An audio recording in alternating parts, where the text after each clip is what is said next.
Bidang Ketahanan Pangan Dinas Tanaman Pangan, Hortikultura, Perkebunan dan Ketahanan Pangan Kabupaten Cianjur terus meningkatkan kualitas produksi tanaman pangan khususnya tanaman padi. Dari 7 komoditas tanaman pangan diantaranya padi, jagung, aneka kacang, ubi, dan talas. Bidang Tanaman Pangan Kabupaten Cianjur fokus pada komoditas padi sebagai prioritas dalam program dan kegiatannya. Hal ini demi menjaga stabilitas pemenuhan konsumsi dan ketersediaan beras yang harus selalu ada untuk masyarakat Kabupaten Cianjur.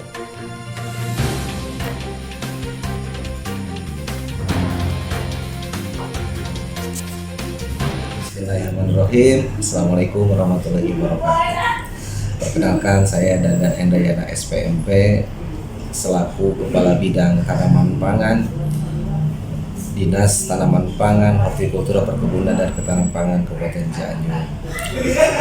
Di bidang tanaman pangan kita selama ini sesuai dengan tugas pokok dan fungsinya adalah bagaimana kita membantu dan mengimplementasikan tugas pokok kepala dinas dalam hal perencanaan kebijakan dan merumuskan program dan kegiatan yang berkaitan dengan peningkatan produksi tanaman pangan yang pokok khususnya untuk melingkupi Kabupaten Cianjur.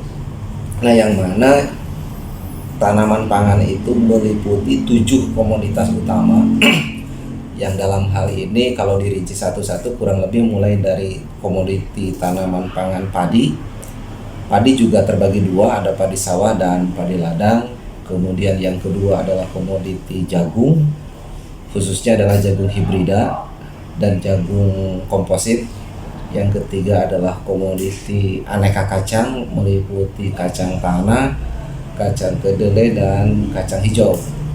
Dan yang keempat atau 5 meliputi aneka umbi, meliputi ubi kayu, ubi jalar dan talas. Dari ke-7 komoditas tersebut fokus kita adalah di yang pertama terutama ini tanaman pangan pokok utama untuk warga masyarakat Kabupaten Cianjur, yang mana dengan jumlah penduduk sekitar 2.500.000 jiwa itu kita bertanggung jawab untuk memberikan pemenuhan konsumsi khususnya beras.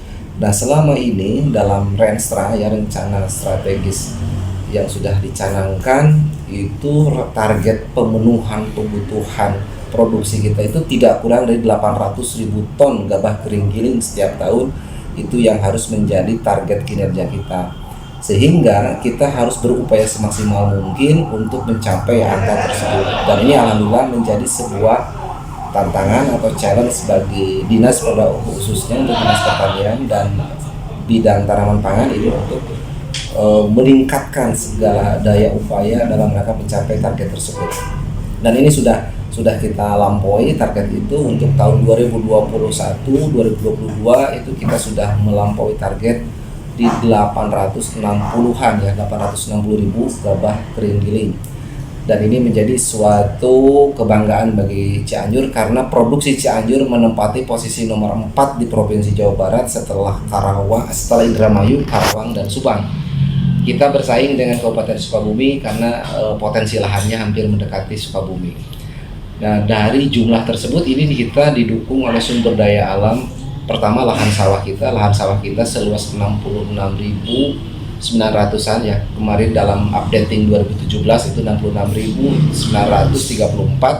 Setelah kita melakukan updating luas baku sawah 2021 ada penurunan karena ada terjadi alih fungsi lahan sawah. Itu menjadi 66.615 66.615 hektar. Tetapi dengan luas lahan sawah ini kita bertanggung jawab bukan hanya untuk pemenuhan konsumsi untuk warga Cianjur semata, tapi kita dituntut oleh pemerintah pusat dan khususnya adalah Kementerian dan Pemprov Jabar dalam hal ini adalah Dinas TPH Provinsi agar memberikan sumbangsih untuk Jawa Barat dan nasional. Nah, oleh karena itu Cianjur menjadi salah satu determinan yang menentukan tingkat pencapaian produksi. Tentu Pak, kalau kita berbicara masalah harapan, ini kita akan kembali kepada hajat hidup orang banyak, yang mana fokus kita adalah bagaimana kehidupan petani khususnya ini menjadi lebih baik. Dan kita memang fokus di situ bahwa kelompok tani di dalamnya notabene ada rumah tangga petani dengan komposisi penduduknya adalah petani juga di situ. Kita mencoba untuk meningkatkan kinerja atau meningkatkan kesejahteraan. Nah, indikator yang kita gunakan adalah indeks NTP ya, atau nilai tukar petani. Dan selama ini kalau misalnya kita melihat NTP relatif cenderung trennya menaik meskipun agak landai tingkat kenaikannya, tetapi ada indikasi bahwa NTP untuk Cianjur khususnya Jawa Barat pada umumnya ini trennya meningkat sekitar 2-5% lah, ada peningkatan NTP sekitar periode tahun 2022 dan 2021 ya. Nah, tetapi ada fluktuasi di antara interval bulan, itu tergantung situasi kondisi, terutama ada faktor DPI perubahan iklim dan juga faktor yang bersifat ekonomi value ya, seperti ada kenaikan inflasi, kemudian juga ada kenaikan harga dan seterusnya. Tetapi secara umum peningkatan itu dapat diukur berdasarkan rasio PDRB ya.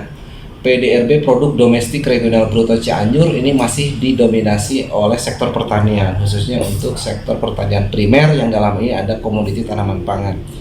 Dan ini menjadi sebuah parameter pokok yang menentukan sejauh mana kontribusi tanaman pangan di dalam struktur ekonomi secara keseluruhan untuk Kabupaten Cianjur. Nah, ini menjadi sebuah keinginan kita fokus, kemudian continue, kita komitmen untuk meningkatkan kesejahteraan petani. Demikian Niko Apriliandi mengabarkan dari Cianjur, Jawa Barat.